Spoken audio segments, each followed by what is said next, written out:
皆さん、朗報です。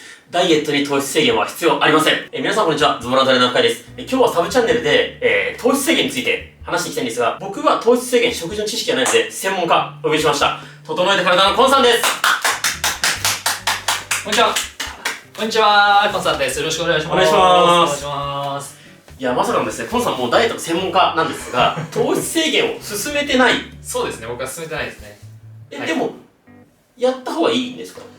今もう10年間トレーナーの現場立ってきましたけれども、逆にその糖質制限、いわゆるこうイメージが皆さんあると思うんですけども、それをしてきた方でやっぱりこう失敗しました、リバウンドしましたって方がよくいらっしゃるんですよね。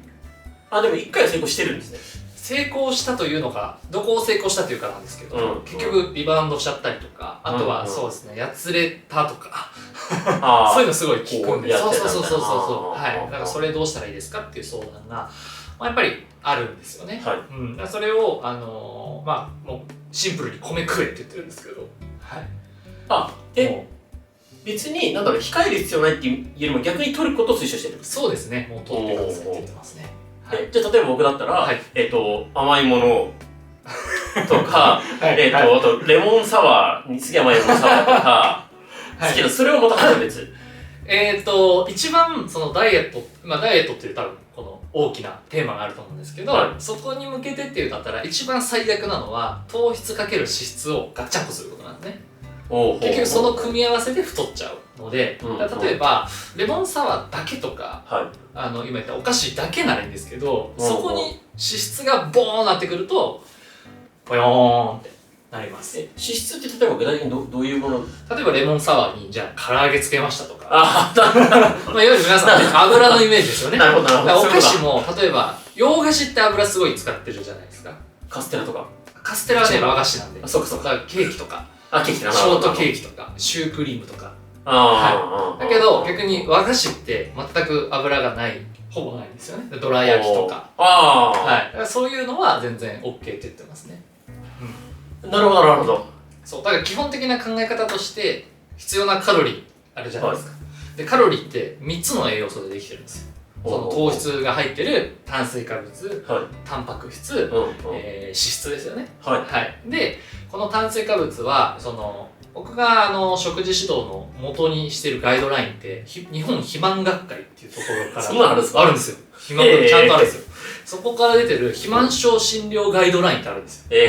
要は肥満症の方のために医療の現場で食事療法としてどういうものをしてるかっていう。もうお医者さんたちの。そうそれ基本じゃないですか。もう、だって医療の現場ってね、直接こう命とか健康を扱う場なんで、できるだけいろいろ実験した上で確率の高いものを日々新しいものとして提供してる場ですよね。でそこで推奨されてる食事のバランスが炭水化物6割なんですよ。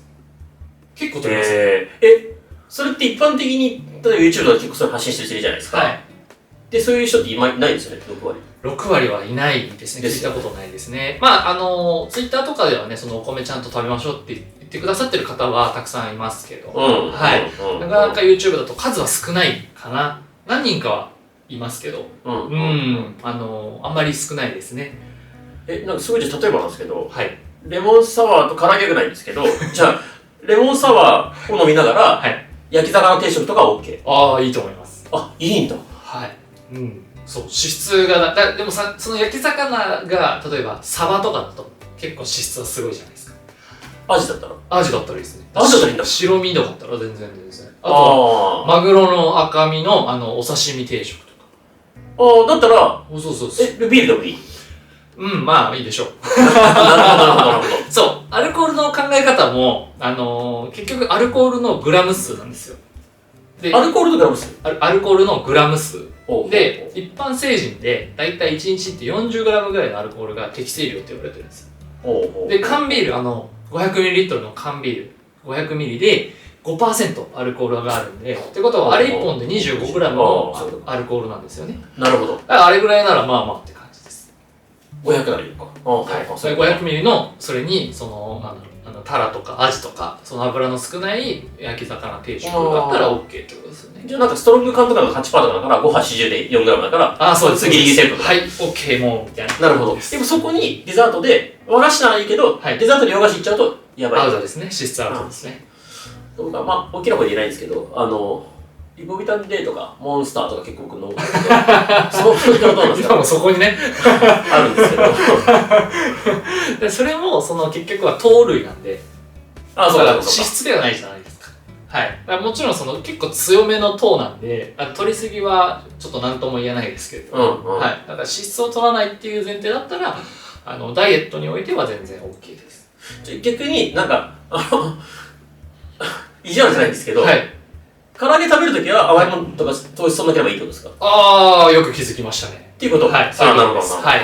結局そう組み合わせをしなければいいって話なので、だから例えば今日は焼肉でものすごく肉食いたい気分って時は逆に脂質ばっかり取って、糖質を全然取らないっていうふうにするといいってことですね。例えば焼肉でライス頼まないとか。なるほどなるほど。そうそうそう。比較的結構いいんですね。そういうふうに工夫すれば OK です。はい。ちょっとじゃあ意地悪な質問していいですか？はい。食事制限食事制限じゃない、糖質と脂質それ意識して痩せなかったらどうしたらいいですか？それはね、食べてますよ。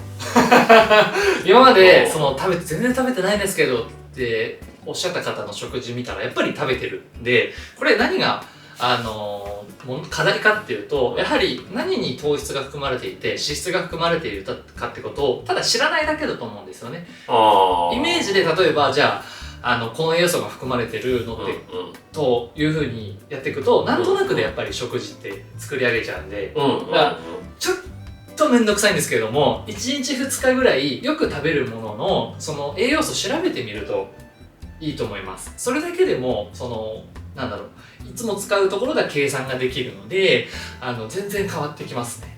例えば唐揚げカロリーとかでしょ？そうそうそう。そういうことですか？そういうことそういうことです。普通にググればいい。そう。なるほど。なんか思ってるよりも栄養素って全然違ったりするんですよね。だってレモンってそんなビタミン C ないんですよ。レモン何千個もみたいな。はい。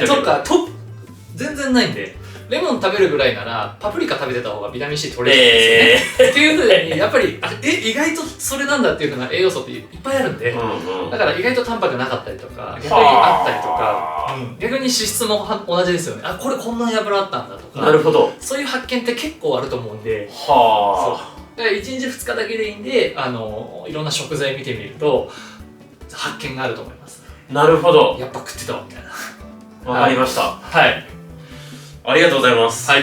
で、これまだ勝手に許可取ってないんですけど、コンさんとはね、適宜こうやってサブチャンネルコラボしてもらおうと勝手に思ってるので、もし質問とかあれば、コメント欄上げていただければ、僕また今度コラボした時に聞きますので、よろしくお願いします。今言われました。よろしくお願いします。で、概要欄にコンさんのチャンネルと、あと、コンさんインスタ19万人ぐらいフォロー入れて、それ貼っとくので、そちらね、ダイエットの参考になればと思いますので、見ていただければと思います。よろしくお願いします。よろしくお願いします。はい。一緒に頑張りましょう。